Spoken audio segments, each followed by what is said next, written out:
Hello, welcome to Tuesday Crafternoon, sponsored by the Worcester County Library. Today, we're going to be making mini teddy bears. Our mini teddy bears are jointed as well, which makes them even more fun. Now, to get started, the first thing you'll need is the pattern. The pattern will be included in the comments at the end of this video. I suggest that you cut out your pattern, make 4 copies of it, and then cut out 4 of everything. So what we have here, we have the front of the bear, we have the back of the bear, and we have the leg and the arms of the bear. So when you cut these out, you're going to want to cut one bear front facing this way, and then one facing the other way. One bear back facing this way, and one facing the other way. For the legs, you need 4. 2 facing this way, and 2 facing the other way. And for the arms, you also need 4. 2 facing this way, and 2 facing the other way. You may notice that I've marked where the joints go on each one of these, where the eyes go, where the nose goes. Here's joints on the front of the bear as well. I've also put an arrow. If you're going to use fur or material that has a grain, you want the arrow to go in the direction of the fur and the direction of the grain if you're using fabric. Other things you'll need paper scissors and sewing scissors. You want to keep these separate. Your paper scissors will be used to cut out your pattern, and your sewing scissors will be used to cut out your fabric. Don't mix them. You don't want to dull your sewing scissors by using them to cut paper. So besides your sewing scissors, you will also want some fray check. Fray check is sort of like a sewer's super glue. It keeps the fabric from fraying on you or unraveling as you sew. And I don't know if you can see that my fabric has a little bit of little hairs, little frays coming up here. So before I sew it, I'm going to put some of this fray check on there just to keep the fabric together while I'm sewing. You also want straight pins. You want some black embroidery thread. This is the stuff you use for making cross-stitch or embroidery pictures. You don't need too much of that, maybe half a yard. You also need embroidery thread in the color that would match your fabric, and so I've chosen a blue because it goes with the blue brocade that I'm going to sew. If you don't want to match your fabric, you don't have to, you can just use the black.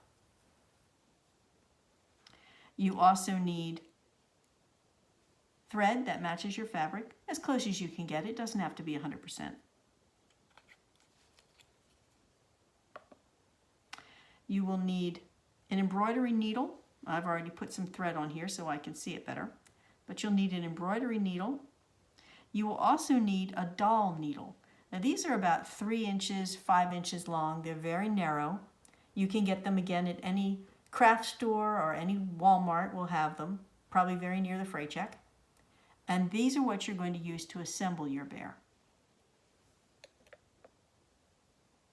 You'll want 4 buttons that match your fabric, generally in color. Now, obviously, it's not the same blue that I'm using for my pattern, for my fabric, but they're in the same family. They're not orange. You can use a contrasting color if you like. If you have a sports team that you want to honor, use that. Go ahead. Live it up. It's your bear. You also need a small wooden dowel or a chopstick. This will help you stuff the bear. It'll also help you turn the bear right side out when you finish sewing it. And then you also need a fabric marking pencil and or a Sharpie, a fine point Sharpie. These you will use to not only cut out your patterns, but also to mark the face of your bear. All right, once you're ready to get started, you've chosen your material. you want to find the grain of your material. There will be a selvage edge that you want to find. And when you find that edge, there you are, the grain of your material is going to run parallel to it. So if you're going to use a fur type material, you want your pattern, the lines, to line up with the grain of your material. So in this case, your pattern is going to go this way.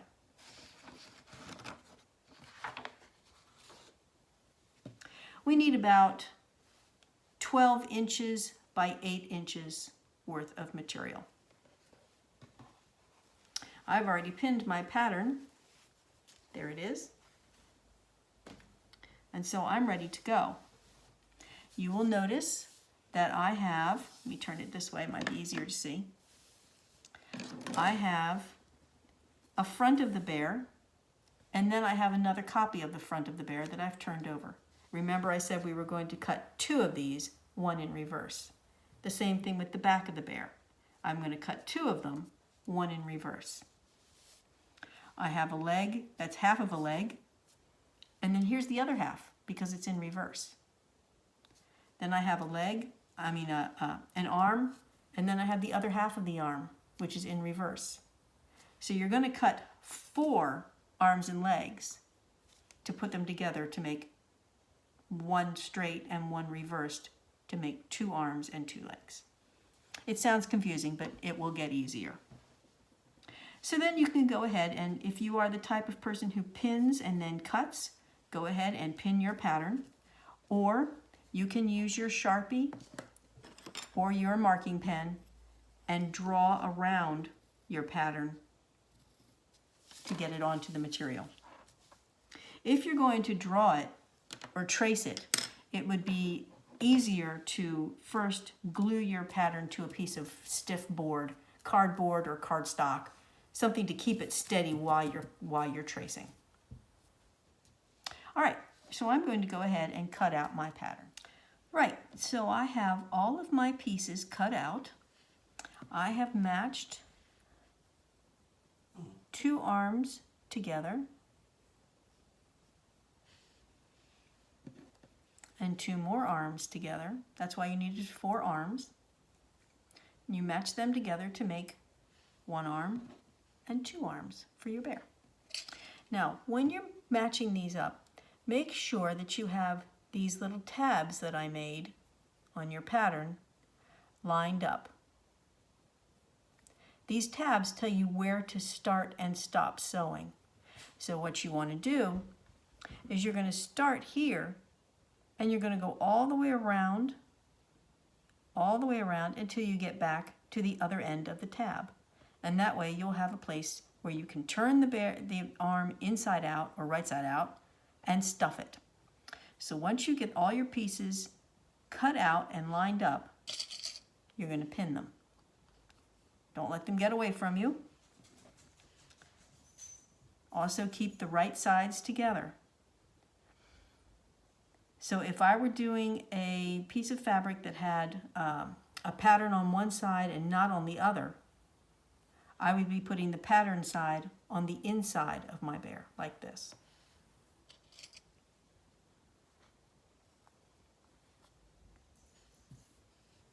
When you get to the point where you're doing the body, the most fun way to remember this, those of you who are old enough to remember the song called the Zombie Jamboree, what you want to do is match back to back and belly to belly, just like the Zombie Jamboree. So these are the back of the bear. I've got 2 pieces. I've got tabs for both of them. And I'm going to put both backs together.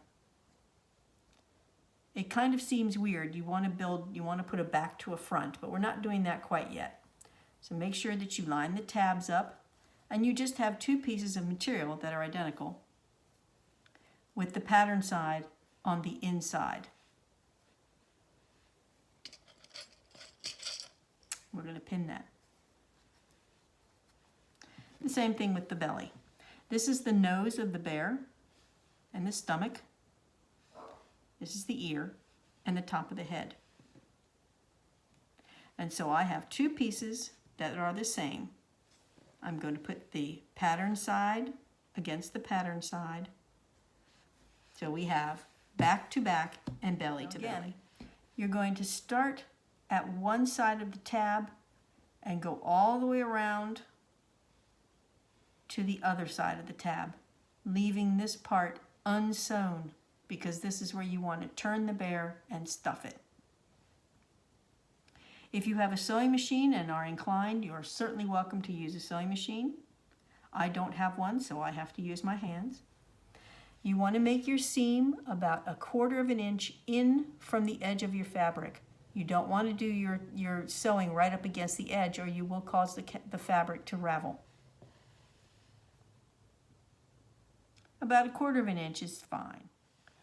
All right, now once you've got the arms and legs sewn, it's time to do the bodies.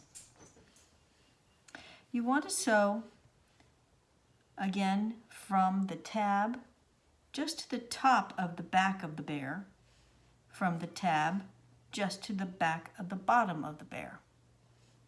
And then on the front, on the nose side, you're going to go all the way from the top, following the curve of the nose, into the neck, down across the tummy, to the bottom of the bear. You are sewing the 2 front halves together and the 2 back halves together. Once you have that done, you're going to flatten out the back, open it up, flatten it out, and then flatten out the front. And again, if you're using a pattern, if you're using a piece of fabric that has a different pattern on the front than on the back, your bright or pattern side will be on currently the inside of the bear. So you're going to turn it. So you're putting the bright pattern against the bright pattern.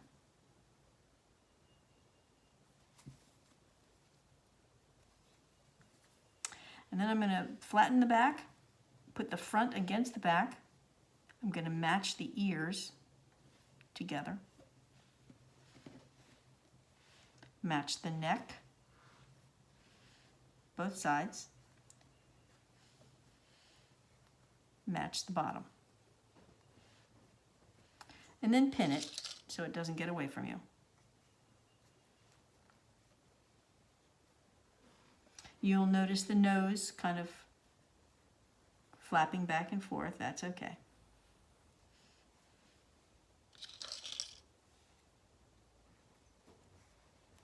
All right. Now, when you get ready to sew, what you're really going to do is just sew from the top, follow the ear around,